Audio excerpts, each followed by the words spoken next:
현금 부자들도 지금 집 안 삽니다. 그 말 믿기 어려우시죠? 하지만 지금 부자들이 움직이지 않는 데는 명확한 이유가 있습니다. 전세가 오르면 집값도 오른다. 과거에는 맞았을지 모르지만 이제는 완전히 달라졌습니다. 안녕하세요. 요즘 시니어분들께서도 지금 집 사야 하나? 고민 많으시죠? 특히 뉴스에서 전세가 오른다, 집값 반등한다는 소식 나오면 불안한 마음부터 드실 겁니다. 하지만 과연 지금 이렇게 비싼 집을 사서 돈을 벌 수 있을까요?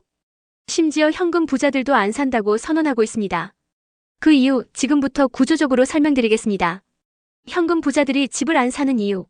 지금 가격에 사서 팔 사람 후속 수요자이 없다. 대출 받아서 살 사람이 줄어든 상황. 집값 상승 여력에 대한 확신이 없다. 수익률이 낮고 매수 수요도 적은 상태. 이미 한 채씩은 보유하고 있음.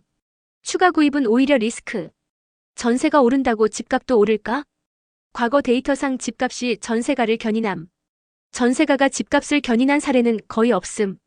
이에 2010만 2013년 전세가 급등기, 집값은 오히려 하락. 전세가 상승 매매 전환 가능성? 불가능에 가까움. 전세금도 지금은 2030%가 대출로 구성됨. 자기 자본이 부족해 매매 전환 못함. 갭투자 가능성? 강남 기준 전세가율 30% 수준. 매수자금 부담이 과거보다 훨씬 큼. 전세 대출도 막힌다. 지난 10년간 전세담보대출 100배 증가. 현재 200조 원 수준. 대부분 부동산 투자로 흘러감. 정책 기조 이제 유동성 줄이겠다. 전세담보대출 규제 강화 시장으로 유입되는 돈 차단. 지금처럼 유동성이 줄어드는 시기에는 대출 의존하지 않는 사람도 움직이기 어렵습니다. 부자도 내가 사더라도 이걸 사줄 사람이 없다는 구조를 봅니다. 나도 사려면 내가 팔 수 있을지부터 생각해야 합니다. 따라서 지금은 무리한 매수보다 관망 현금 유동성 확보. 정부 정책 방향과 시장의 신호를 충분히 확인하고 움직이셔야 합니다. 이 나라는 집을 못 사게 한다? 그렇게만 볼 문제는 아닙니다. 오히려 지금 추진 중인 규제가 진짜 사다리를 만들 수 있는 기회가 될 수도 있습니다. 그동안 10칸 올라가야 했던 집값, 이제는 23칸으로도 닿을 수 있게 된다면 더 공정한 출발선이 만들어지는 셈이죠. 요즘 집을 한 채도 못 가진 3040대, 특히 열심히 살아도 내 집 마련이 어렵다는 말 많이 들립니다. 반면 시장에서는 현금 많은 사람들은 사고 우린 막는다는 얘기도 나오죠. 하지만 이번 627 대책을 비롯해 최근 정책의 흐름을 보면 이건 단순히 막는다가 아니라 구조를 재설계하려는 시도라는 겁니다. 그 흐름을 잘 이해하면 앞으로 어떤 타이밍에 움직여야 할지 분명히 보이실 겁니다. 지금 벌어지는 핵심 변화들. 대출 규제 전방위 확대. 이주비, 전세대출, 일반 주택담보대출까지 포괄. 재건축 수요도 줄고 매물이 늘어날 가능성. 시장 유동성 제어. 목줄을 잡는다는 표현처럼 부동산에 들어가는 자금 자체를 막기 시작. 전세대출만 해도 10년간 100배 증가, 지금 200조 규모. 정부는 부동산이 아닌 다른 곳으로 유도. 주식기업 투자 등 생산적 투자 권장. 다만 부동산은 규모가 크고 세금 혜택이 많아 수익률 높았던 구조. 부동산 소득의 세금 구조, 어떤 문제가 있나? 불로소득 부동산 차익에 붙는 세금이 근로소득보다 낮은 수준. 이에 1주택 장기 보유자 양도세는 10%대. 근로소득세 평균은 1520%. 구조적으로 부동산 선호가 생기게 되어 있음. 주식은 양도세 없음. 부동산은 낮은 세율. 결국 돈이 생산이 아닌 투기에 몰리는 구조. 지금 정책 흐름의 핵심은 단순한 규제가 아니라 더 공정한 진입구조를 만드는 시도입니다. 그동안 집값이 급등했던 건 세금 우대 유동성 과잉 대출 유도 구조 때문이었습니다. 이제 이 구조를 하나씩 해체하며 실수요자에게 기회가 생기는 시기로 바뀌는 겁니다. 그러니까 지금 필요한 건 조급함이 아니라 구조의 이해입니다. 집값이 안 떨어진다고요? 그건 지금 당장만 보고 하는 얘기입니다. 사실 진짜 기회는 누군가 먼저 싸게 팔기 시작할 때 비로소 타이밍이 열립니다. 그때 준비된 사람만 배신자의 타이밍에 내 집 마련할 수 있습니다. 최근 들어 부동산 시장 왜 이렇게 조용하냐는 말이 많습니다.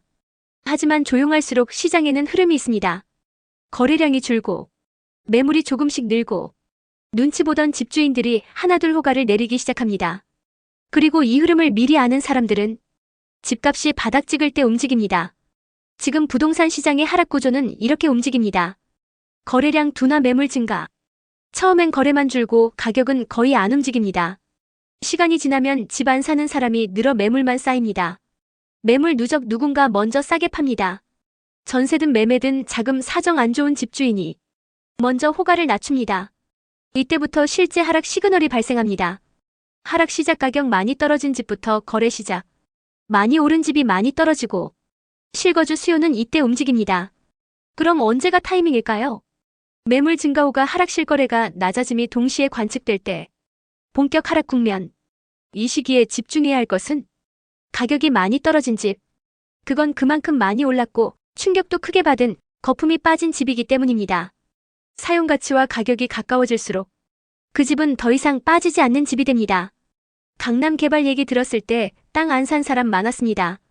지금도 마찬가지입니다. 모두가 얘기하는데 아무도 움직이지 않는 기회. 지금 한국 주식시장에서 벌어지고 있습니다. 요즘 언론에서도 전문가들도 이구동성으로 한국 주식시장 체질이 바뀐다는 말을 꺼냅니다. 그런데 실제로는 아직도 많은 분들이 주식은 무섭고 잘 몰라서 안 한다고 말합니다. 하지만 중요한 건 이 변화는 이제 멈추지 않고 구조 자체가 바뀌고 있다는 사실입니다. 마치 19만 6070년대 부동산 개발 붐이 일어나던 시기처럼 말이죠. 한국 주식시장, 왜 지금 진짜 변화인가? 과거와 달리 정부가 주식 중심의 생태계를 밀고 있습니다. 627 대책 이후 부동산에 대한 유동성 억제, 상법 개정 등으로 기업 투명성 강화, 부동산 말고 주식 투자하라는 정책적 시그널 명화, 상법 개정으로 회사 돈을 주주와 나누는 구조로 전환 중, 과거 기업들이 이익을 쌓아두고 배당 안함주가 저평가, 지금 배당 확대, 자사주 소각, 책임 경영 강화, 저평가 해소 매력도 상승. 지금도 늦지 않다. 주식시장 문은 모두에게 열려 있습니다. 지금 주주가 되든 예전부터 들고 있던 주주든 동일한 배당 혜택. 제품의 성능이 개선된 상태에서 가치 재평가 진행 중. 지금 시점 어떻게 접근해야 할까요? 개별 종목이 어렵다면 ETF로 시작. 미국처럼 S&P 500, 나스닥 ETF에 투자하듯 한국도 이제 KOSPI 200, KRX 300 등 지수 ETF 중심의 접근이 유효. 저평가 종목 주목. 보유 자산 대비 주가가 너무 낮은 기업들. 정부 개입과 법 개정으로 가치 회복 가능성 높은 종목 선별. 장기적인 관점에서 분산 투자. 단기 매매보다 노후 준비 수단으로 바라보기. 은퇴 이후에도 수익 흐름을 유지할 수 있는 구조 만들기. 2025년 진짜 바뀌는 건 집값이 아닙니다. 지금 우리는 돈이 흐르는 방향 자체가 바뀌는 현장에 서 있습니다.